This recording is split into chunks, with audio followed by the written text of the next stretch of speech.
What I love about Amphoreus so much is that there's so much we don't know. It's presented to us as a very cookie-cutter story, humanity's triumph over their own demise and extinction, evil forces engulfing this world, with only a few strongholds actually left, the Titans turning mad, and this mysterious abyss and black tide, the 13 flame chasers, the chosen heroes, to obtain the core flames and save humanity and Amphoreus.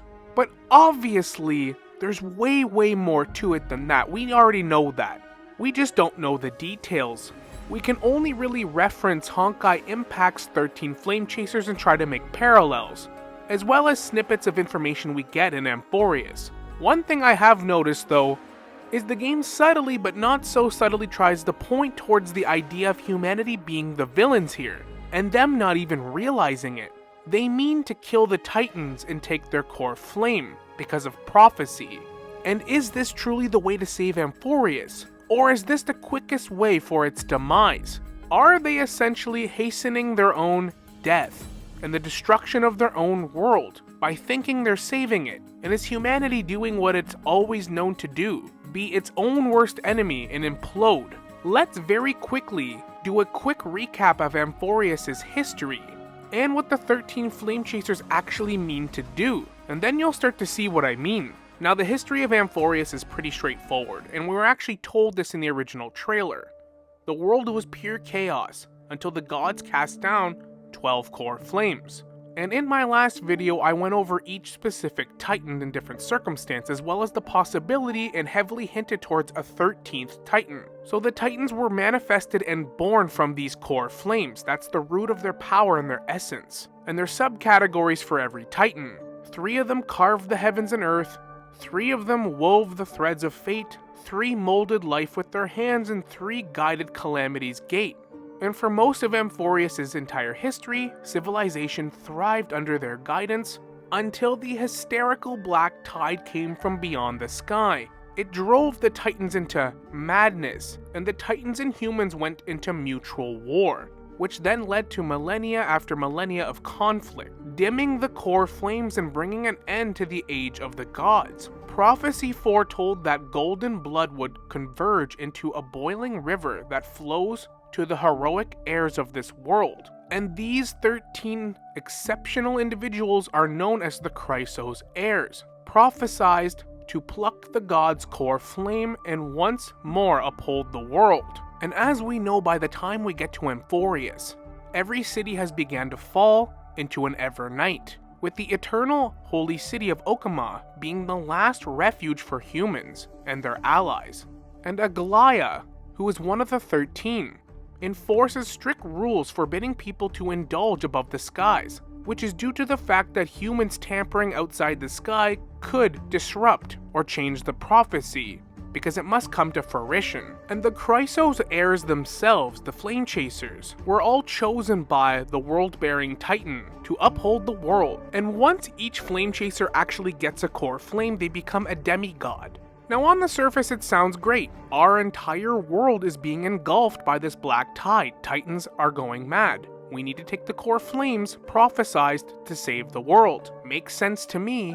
The 13 flame chasers can be humans turned into demigods that can effectively save the world and replace the Titans as new Titans, more or less. Those of you that play Genshin Impact, this sounds exactly like Teyvat. Almost carbon copy. From the primordial one, it's angels and humanity taking fate into their own hands and angering the divine. And honestly, this black tide or abyss in Amphoreus even does the same things that it does in Teyvat and Genshin, along with the resentment of dead gods, much like the Titans. There's a lot of parallels. Look at a being like Orobashi, a god that's remains plague the land to this day. Or even beings as strong as the dragon sovereigns, like the Pyro Sovereign that attacked its own nation and ley lines due to the Abyss's corruption. The nation that focused the most on the Abyss in Genshin Impact, and now we're in Amphoreus, with a very similar threat and phenomenon that has almost the exact same characteristics, even right down to this Abyss or Black Tide. Now let's talk about the Black Tide for a second. What on earth is this? And I have actually seen some interesting theories that it might be linked to Now Zavir Edition and their involvement with Amphoreus, something called the anti-organic equation, invented by Rupert the First, but that is an entirely huge topic for its own video. Even the game doesn't really know what the black tide is. It's a MacGuffin or phenomenon, the end of all things. The game describes it as the water that dissolves souls, the darkness engulfing Amphoreus. The black tide and its creations are the direct cause of Amphoreus' near destruction. But where did this come from? We've never heard of this black tide anywhere in Honkai Star Rail before. What on earth is it?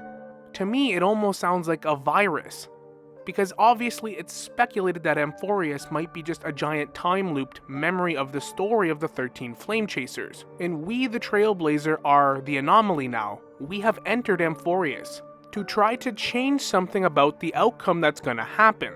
Is the black tide a result of humanity's greed towards the gods? Now, you could make a solid argument that this black tide or abyss is Honkai Star Rail's Honkai. It has a lot of the same characteristics. The Honkai is a MacGuffin type thing as well. That is a purging phenomenon for all civilization, and humanity's always trying to fight it back, prevent their annihilation naturally. Who wouldn't? And if you watched my last video talking about the Titans, they all had really unique personalities, and some of the Titans got along with humanity. But now in current game state, it could be argued that the Titans are actually afraid of humans, and that this black tide is in some ways kind of like a parallel manifestations of human greed against the divine. Humanity is sort of like a parallel manifestation of the black tide. It's heavily implied that there was a 13th Titan, possibly the mother of all Titans, and that it died or something happened to it. This could very well be the reason why there's a black tide in the first place. We're not sure, could have been humanity. But now the black tide has effectively assumed control of the world, slowly corrupting everything. Oronix, the Titan of Time, straight up tells us that it feels like humans are hunting them, and they've enslaved this Titan to use their powers of time, reverting objects back to its state, etc. And using these powers and treating the Titans this way actually brings them pain. The Titans were sentient beings and had really great personalities, some of them.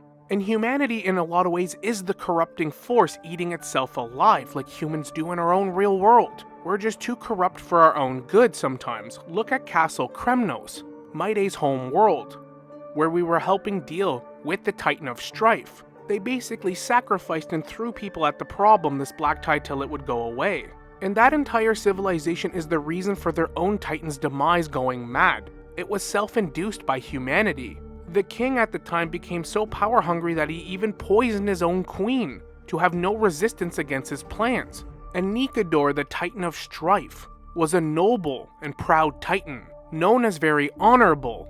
So this went against the very principles of the Titan that they followed, the Titan that ruled over them. And just look with Aglaya and the Elders. When they're arguing in Amphoreus, you can see that tension brewing between different humans and factions, power, struggle. We got in trouble because we introduced the idea of life eons, anything outside Amphoreus and the skies. That's crazy to these people. Don't go mentioning Eurillo 6 or the Xianzhou Law Fu to these people. They have no idea what's out there. They're not allowed to. There's a lot of tension in Amphoreus. So this black tide could be a manifestation of that tension, that anger, resentment, a manifestation of humanity literally breaking the rules again and again and again, now hunting down the Titans to kill them and take their core flame. And the Titans now effectively scared of humans. And Nikador, the Titan of Strife, literally corrupted by the people that built an entire castle to follow and worship this Titan. You gotta wonder if this black tide has manifested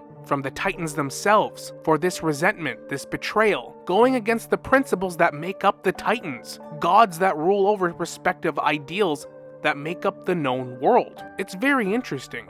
And you want to look at this whole humanity's the main villains thing, just look at Honkai Impact and the 13 Flame Chasers that these 13 Flame Chasers are inspired from. They were the unsung heroes of 10,000 years ago in the old civilization and era of humanity. 13 exceptional beings fighting against the Honkai, or the Black Tide if you will, to the bitter end. All but a couple died in the good fight, all to save humanity from its demise of the Honkai. But how you actually meet the 13 Flame Chasers is through a simulation called the Elysian Realm, simulated versions of those same heroes in the current era, Elysia being the exporter variant of Cyrene. Alicia is the second most important besides Kevin or Finon, who was the hairster of origin and had a desire to be a normal girl alongside humans. And the simulated version of her simulated self, was essentially the gatekeeper and caretaker of the Elysian realm, the simulated world, a realm where memories turned into people, living simulations of her friends and comrades. And right off the bat, you can see some parallels here with March 7th. But eventually, the hairster of corruption was introduced to the Elysian realm, and corrupted this simulated world, corrupting Alicia in the process. But in the end, the memory of Alicia through the other flame chasers was able to revive her, and she was able to put a stop to the hairster of corruption. But it ultimately meant the destruction of the Elysian realm. Somebody that loved humanity and was willing to sacrifice herself to destroy her memory to ensure that humanity would thrive. Naturally, that makes me think something going on with Cyrene March 7th. Maybe her body was ejected to destroy her complete destruction, and Mem is her consciousness, our memories. We've talked about that already. And then you have Kevin or Finon, who is effectively trying to claim the core flame of strife and is clearly gonna fail at it.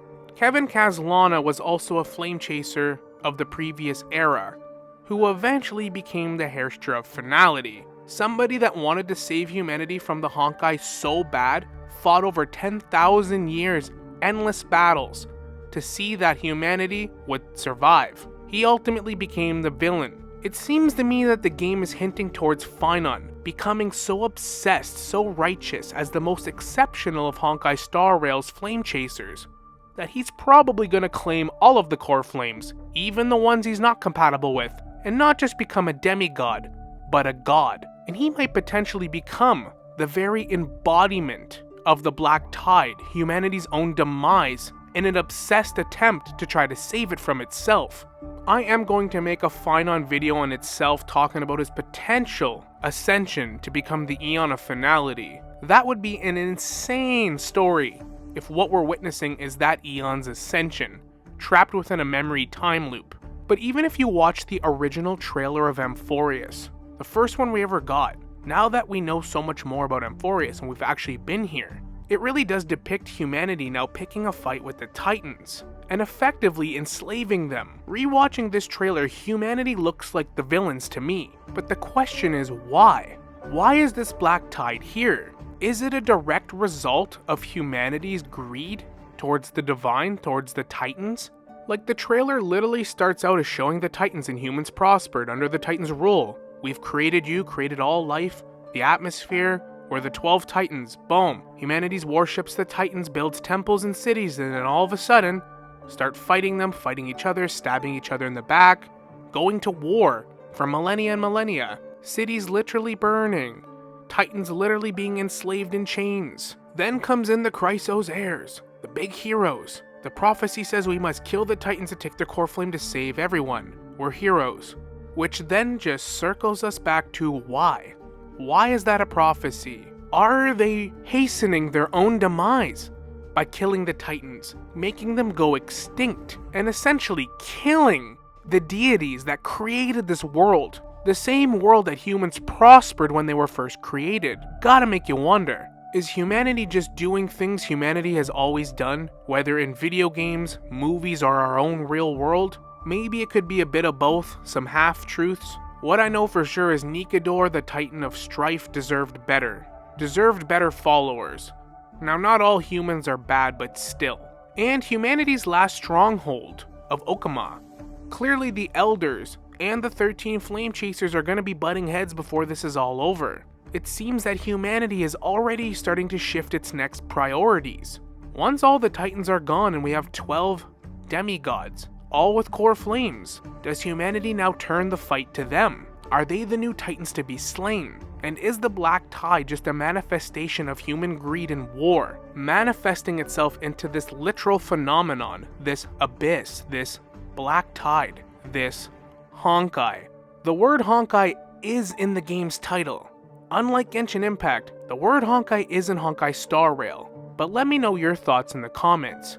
Are humans the bad guys here? Is this mysterious third Eon the one pulling the strings? Is there some other external force causing the humans and Titans to fight each other, be at odds and introduced this black tide that corrupts all things. If there's one thing about Amphoreus, we are not deprived of cool ideas and interesting theories because of so much we don't know. So I do look forward to reading your thoughts in the comments. But thank you for watching. I hope you enjoyed the video. Like and subscribe if you'd like to see more content like this, and as always, we will see you all in the next one. Later.